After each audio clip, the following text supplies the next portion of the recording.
Tonight on The South Today, 4 royal albatross eggs have gone missing from the Otago Peninsula colony with foul play suspected. Dunedin City Council's installing signs to help motorists navigate the CBD during the roadworks. And musicians use a local festival to campaign against plans for a new landfill in Brighton.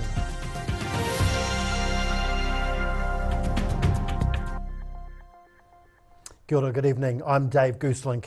Staff at Dunedin's Royal Albatross colony on Otago Peninsula are devastated by the disappearance of 4 albatross eggs. Those in charge of protecting the endangered birds are at a loss to explain the bizarre theft, but suspect foul play could be involved. Dock staff giving a quick health check to newly laid eggs from a northern royal albatross nest at Pukekura, Tairoa Head. Every aspect of the breeding birds is carefully logged and monitored here on the Otago Peninsula by a team of conservation experts, and the wildlife sanctuary is well fenced off. So when 4 newly laid eggs disappeared from their nests late last week, it came as a huge shock to staff. Dock rangers came and did their normal round on Thursday morning to find 4 of the albatross eggs, which are quite large, so 4 eggs are not going to disappear into someone's pocket easily. Staff at the colony are examining security camera footage for clues, but say the fact that the eggs disappeared without a trace makes predator attack unlikely. The stolen eggs also have a poor chance of survival, making the theft a real setback for conservation efforts. A real concern going into what we were hoping to be the best breeding season on record for the albatross here at Pukekura. The team say the fragile eggs would be unlikely to find a resale market, making the motive even more baffling. They're encouraging anyone with information about the missing eggs to contact the Department of Conservation. In Dunedin, The South Today. 3 people were taken to hospital this afternoon after a boating incident near Port Chalmers. St John was notified around 2:30 this afternoon, sending 2 ambulances, a first response unit and a rapid response vehicle. 3 people were taken to Dunedin Hospital by ambulance, 1 in a moderate condition and 2 with minor injuries. Police say they received reports of a vessel being struck by a wave, but it appeared not to have overturned. Well, police are repeating calls for any information on Monday's stabbing incident near Bexley Park in Christchurch. A police manhunt continues for the offender or offenders responsible for stabbing a dog walker shortly after 6:30 yesterday morning. The man was stabbed several times and was critically injured in the assault. Police are looking for a man and a woman who left Pages Road just after 5 a.m. The pair are believed to be of Pacifica or Māori descent and around 170 centimetres tall. The man's thought to be in his 20s, with the woman described as wearing a long white dress. 1 person was injured this morning after a car rear-ended a bus in Dunedin. The incident happened around 8:30 this morning near the dog park in Taieri Road. The silver car appeared to have driven into the back of the bus. 1 person was moderately injured in the accident. A crew from St John Ambulance attended to the person at the scene. Traffic was diverted while a tow truck was arranged. The Otago Regional Council says the bus driver wasn't injured and passengers had disembarked before the bus was hit by the car. Well, drivers took to the farm in Pukekura on Saturday for this year's Southern Trailblazers 4-wheel drive club rally. At the inaugural event 40 years ago, Doug Christie drove a rescue tractor to tow out stuck vehicles, but he ended up needing help himself. These days, he's an integral member of the club and was impressed with this year's driver talent. There were 10 assorted hazards set out for competitors at the 40th annual Southern Trailblazers 4-wheel drive club rally, including mud patches and hill climbs. This well-designed piece of water torture claiming many victims at the Hellier farm near Pukekura over the weekend. I'd say this year is probably the biggest number of entrants we've had for a very long time. Four-wheel drive vehicles of all shapes and sizes with varying levels of modification took to the course. Doug Christie's been part of proceedings throughout the events for decades and was pleased with competitors coming from across the South Island to take part in the anniversary event. There's one truck here from Nelson. I think there's some guys from Christchurch here, so they're from all over, and the sport can be as cheap as you want it or as expensive as you want it. There were 4 different classes, from farm hacks through to modified vehicles. Entrants can choose to attach grip enhancers, like chains or tractor grips, to their wheels.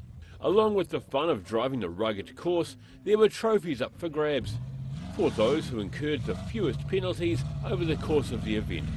At Pukero, the South Today. The Dunedin City Council is installing traffic diversion signs around the CBD area to help reduce congestion and driver confusion in the city centre. The electronic information boards are dotted around Dunedin's arterial routes and suggest alternative routes for motorists with the goal of limiting long lines of traffic. The council's hoping to redirect drivers as the redevelopment and infrastructure upgrade work continues in George Street. The Farmers Block development was completed and opened on Friday. That stretch of George Street is now functioning as a shared pedestrian, cycling and one-way car space. Work on the full Totally Georgious project is expected to continue until 2024. Well, a desire to fight plans for a new landfill in Dunedin has changed an annual birthday celebration into a fully fledged music festival headlined by reggae group The Black Seeds. Lobo Fest is a backyard festival run by Ed and Michelle Lobo at their Brighton home. But next year's event is being scaled up. What began about a decade ago as a joint birthday party with a few friends' bands playing songs has now grown into a fully fledged music festival called Lobo Fest. It's happened over 8 years. Initially started as a small birthday party, and it became bigger and bigger and bigger, and now it's become a festival. Ed and Michelle Lobo's February birthdays are just a few days apart, which led to the idea of having a combined party. Now their next Lobo Fest celebration is set to be considerably bigger, with Kiwi reggae-inspired band The Black Seeds jetting in to play the show. Obviously, The Black Seeds, we always sell out, but we're pretty sure this time we really are going to sell out. Each year the festival has also been a fundraiser for a cause the couple believes in. This time the Brighton residents want to put profits from the event towards appealing the Dunedin City Council's consent to build a new landfill at Smooth Hill. Ed Lobo is hoping to raise around $10,000 toward the legal fees of around $69,000. The lineup is expected to be popular. There are only around 600 tickets available for next February's show. In Dunedin, the South Today. Whai Akine, still to come on the South Today. A new exhibition in Invercargill gives people a taste of a bygone era, and the Football Ferns line up in Christchurch for a chance to level their series against South Korea.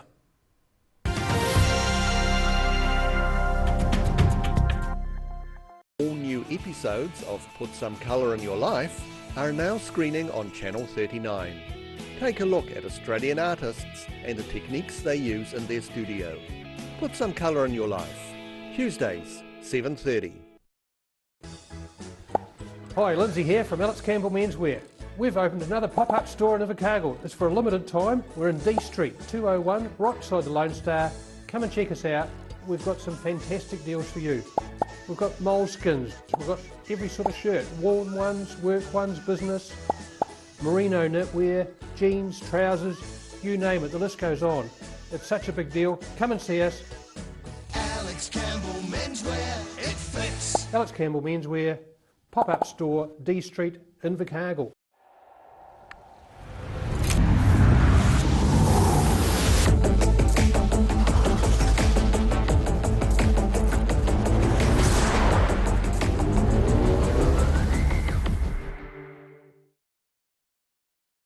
Hi, my name's Matt and I'm the Dines Group CEO. Dines is a company that's focused on selling logistics solutions to its customers. We're passionate about selling efficiency and we've been selling efficiency for over 50 years now.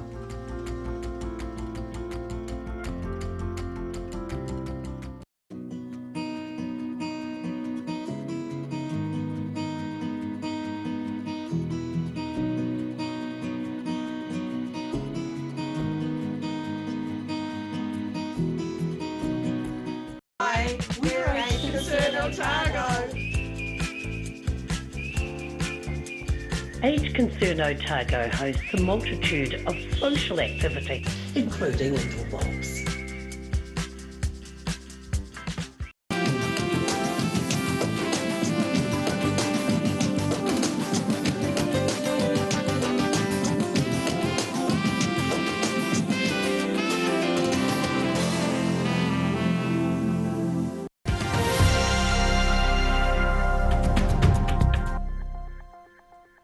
Welcome back. Well, a new exhibition opening this week in Invercargill is hoping to give visitors a taste of bygone eras. Distinctive and delicate antique Wedgwood pottery, ready to go on display at Invercargill's He Whakatuia this week. Among the items on display are pieces celebrating the royal wedding of Charles and Diana and the Queen's Jubilee. So quite an extensive collection of around 74 pieces. And Wedgwood is obviously the type of pottery that people are very familiar with, and it's quite nostalgic for people because they can remember it from when they were growing up. Gallery goers can also book a special high tea to enjoy at the exhibition, although organisers say the valuable Wedgwood will definitely be staying inside the display case. In Invercargill, the South Today. The Black Ferns weren't the only national women's team in action over the weekend. The football Ferns squared off against South Korea on Saturday in the first game of a two-match series. They're building towards next year's FIFA Women's World Cup and are keen to emulate the success of their oval ball colleagues. Excited young footballers eagerly lining up to get an autograph from their sporting idols. The football Ferns arrived in Christchurch last week for two international friendlies against South Korea. They're the team's first games on New Zealand soil in 4 years, and the first time they've played in Christchurch in more than 30 years. A really exciting time to bring our national teams home. They'll be playing a lot more at home. It's brilliant as well to have them in Christchurch, where so many of them began. New Zealand and Australia will be jointly hosting the FIFA's Women's World Cup next July.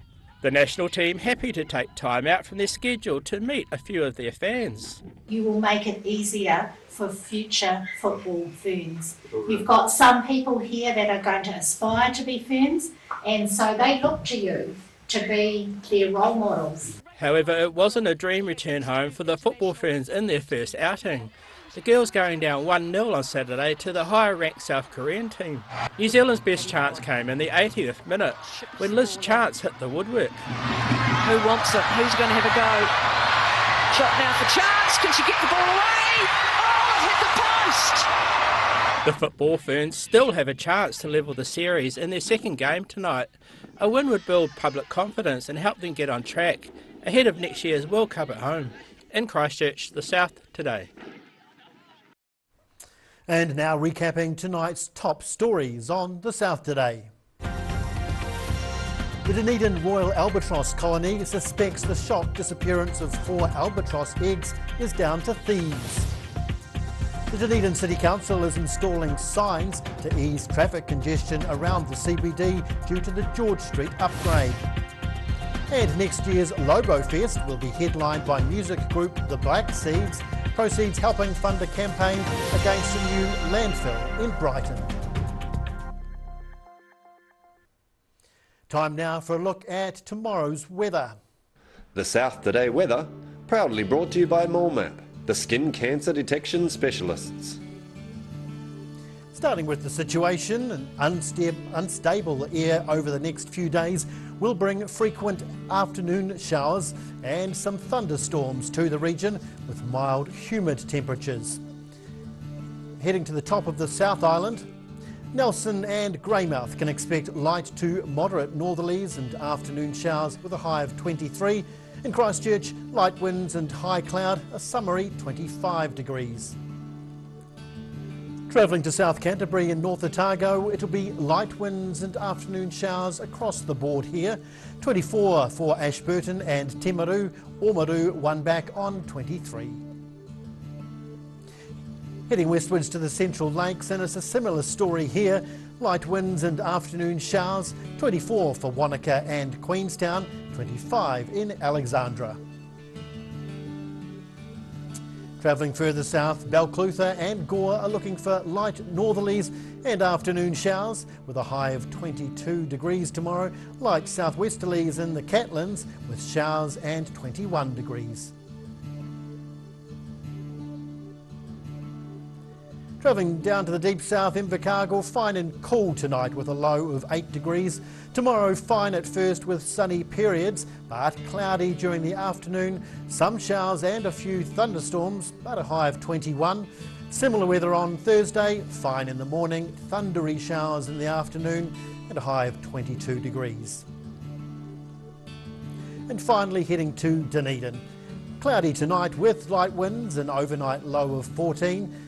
Cloudy again tomorrow, a period of showers during the afternoon, but clearing in the evening, moderate, mild and humid winds and a low of 13, a high of 22. Cooler though on Thursday with heavy cloud, but it will be dry. 17 degrees is your high.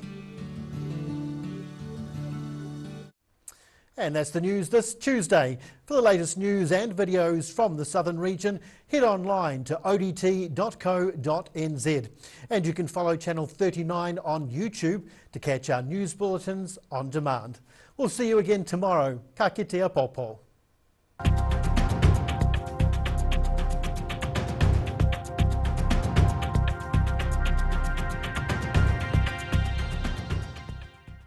Public interest journalism funded through New Zealand On Air.